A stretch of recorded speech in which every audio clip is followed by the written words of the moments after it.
I'm Christine, the Beauty Pro coach, host of the BeautyPro podcast.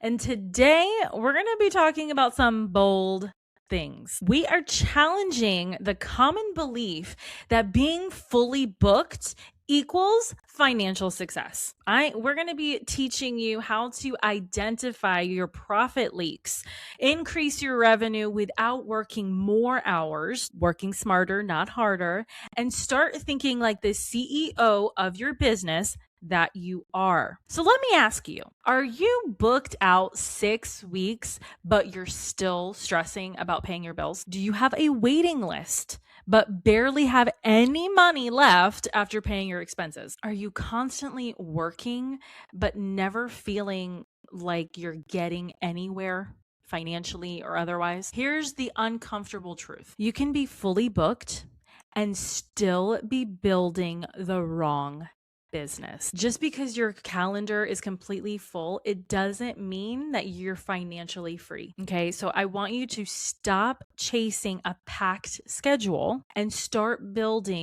scaling a profitable business where you work smarter and not harder. Being busy is not the same as being profitable. One of my big, humongous pet peeves is when people are like, hey, how you doing? And you find yourself that you're constantly saying, oh, nothing, just working, just super busy. I'm just busy all the time. Like I'm just so busy and I'm so tired. Oh, I'm so tired from being so busy. Drives me crazy. Just because you're busy doesn't mean that you're living your life the way you want. Doesn't mean that you're profitable. And the worst part is that our beauty industry actually glorifies being and saying, I'm so busy all the time. Oh, no, that's not it.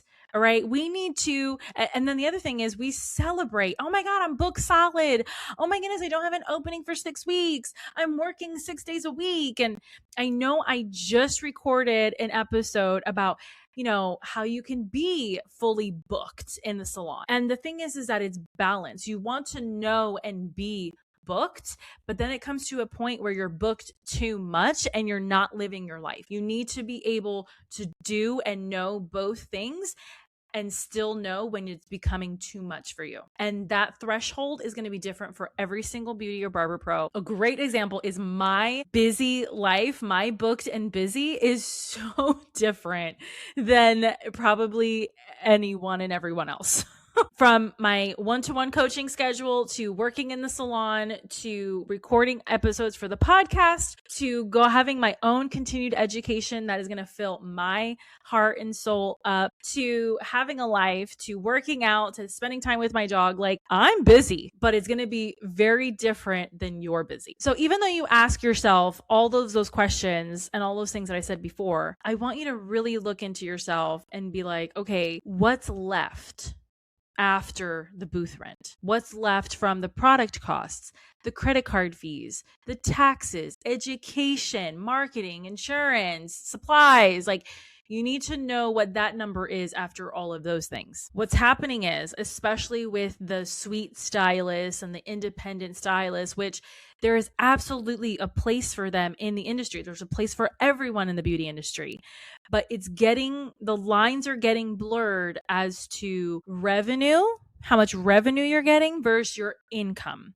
And those are two very different words that you absolutely cannot get confused and you cannot use them interchangeably. Candy Shaw actually said this in her episode of the BeautyPro podcast, is that, as beauty and barber pros who work independently or in a suite, we touch a lot of money, but that doesn't mean that you have all that money in the bank account. So just so that we are clear, your schedule of being booked and busy does not pay your bills. Your profit does. Your profit is what tells you that you have an income, that you are profitable. So I want you to ask yourself, if you stopped working for a month, could your business take care of you? How long could your business survive if you stopped working for a month? That answer to those to that question asked two different ways is going to tell you everything and more than what your calendar is going to tell you. So we all have a ceiling, and everything we do is a trade-off. And the biggest trade-off is trading time for money. There's only so many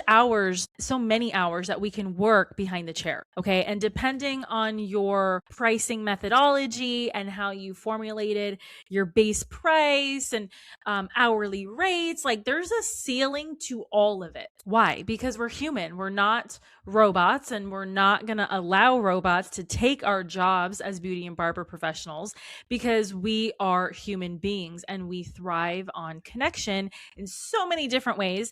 And this is a whole other rabbit trail from what we're going to be talking about today, but it is so relevant. If your strategy is to work more hours, work more days, add more clients, stay until tomorrow, sleep at your salon. That has happened. If you want to work on Sundays and no days off and all that, if that is your strategy to breaking the ceiling, you're only building a higher ceiling, and you are on your way to burnout, overwhelm, and an absolute breakdown on a hospital bed. You cannot outwork a broken business system. You just can't. I've talked about this before, and it's even been a personal goal of mine, is, are you maximizing, the key word, every hour? Are you maximizing your gifts and talents, or are you simply filling up the time? Are you doing busy work? Your income shouldn't depend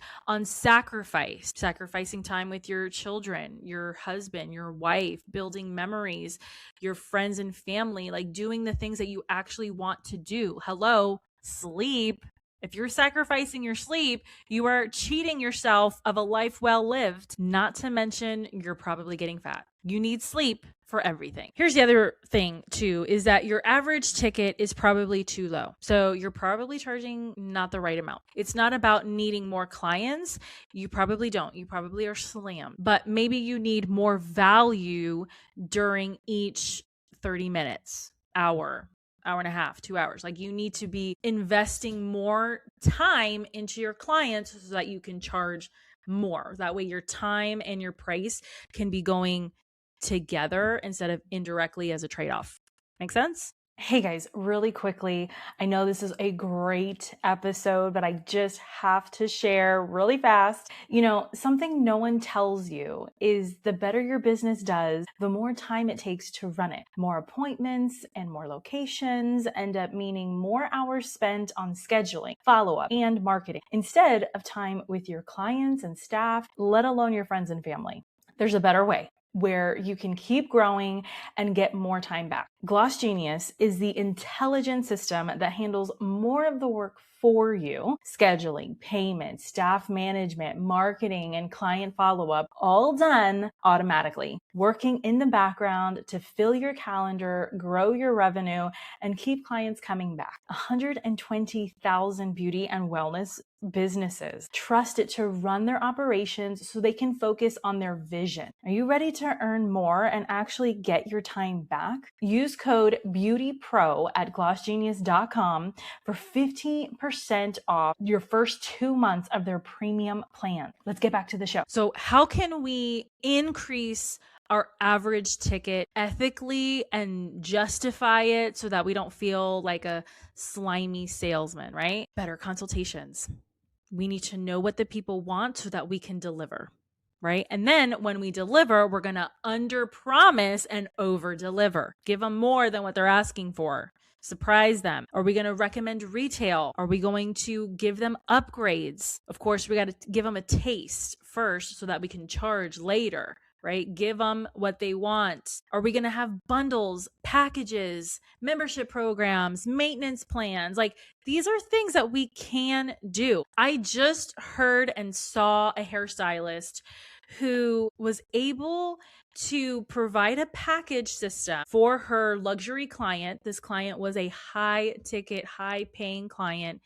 And that client paid this hairdresser to do her hair for an entire year. That is working smarter not harder, that is attracting clients of that caliber, that is something that we need to be thinking about and having that available and working reverse engineering for all different kinds of budgets and clients. Here's another. So with that reverse engineering, let's do it again. So like instead of seeing 25 clients for $80, how can we see 18 clients for 130? You see what we're doing? That's more income, less brain power and physical labor. So it's not about more appointments and more clients. It's about more value, more money in the bank, and less stress. Perhaps you are undercharging because you're emotionally attached to your pricing. I know to some of you it might sound weird, but it is so not weird. We are emotional,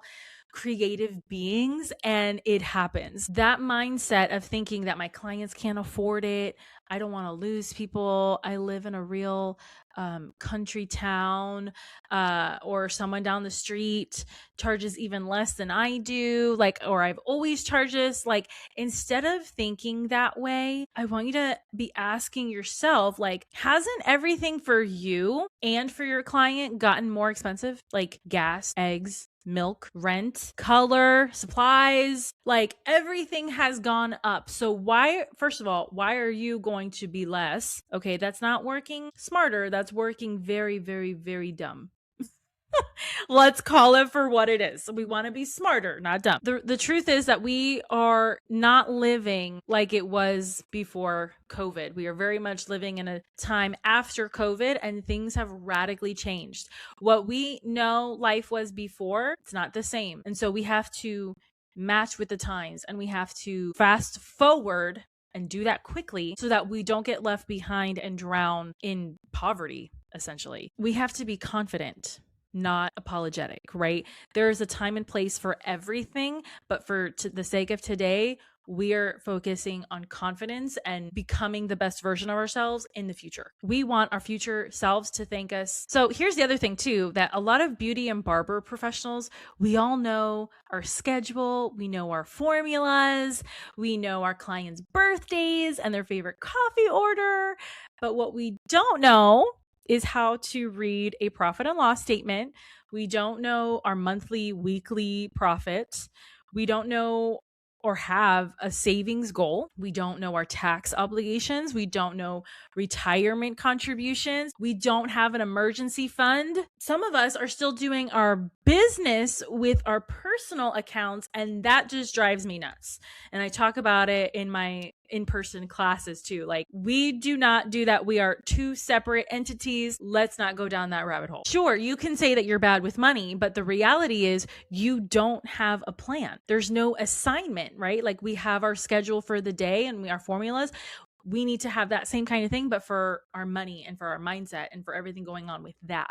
We need the plan. If you're a boss babe and you're a suite owner or an independent stylist, like, do you tell your money where to go, or do you wonder where it went? That's not running a business. That's not a financial strategy. That is fantasy. So you really do need to stop thinking like a hairstylist and start thinking like a CEO, like a business owner, like an entrepreneur, because that is what we are. Essentially, even if you're working for somebody else, the question is not, how do I get busier? How do I get slammed? How do I get booked like crazy? No, it's about, how do I become profitable?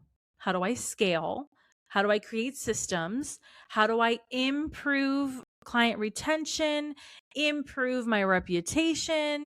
How do I make money without having to do anything? That's the real question. So this week, all right, you got some homework. This week, I want you to calculate your average ticket. How much does your average client spend? It's a little different than knowing your average service price or anything like that. Like, I want you to think about how much does your average client spend with you? And then I want you to calculate your actual hourly profit, not what clients pay, what you actually get to keep after everything is said and done. Then I want you to ask, am I building my schedule around what's profitable or what's familiar? Like, are you staying in your comfort zone and just doing what you've always done? Or are you taking a risk and trying to do something different to get a different result? If this episode of the Beauty Pro podcast totally triggered you, I'm not sorry. Okay. Self-awareness is the first step to change. It's getting you out of that comfort zone. It is making a difference in your life. And I am proud to be a part of it. I help beauty and barber professionals every day stop doing the things that they've always done. I help you get out of that funk, out of that mindset of always doing the same thing. Like, I truly help you become the best version of you so that your future self can thank you today. And so if this episode helped you at all, I want you to type in profit. I'll know that you listened to this exact episode. I'll send you a link so that you and I can have a direct one-to-one chat on how we can move to that next phase, get to the next level of your business. And it's completely risk-free, right? A free discovery call with me is free. So check it out. Leave your ratings and reviews of the Beauty Pro podcast in the comments. Send me a message on Instagram and let's get to it. I'll talk to you soon.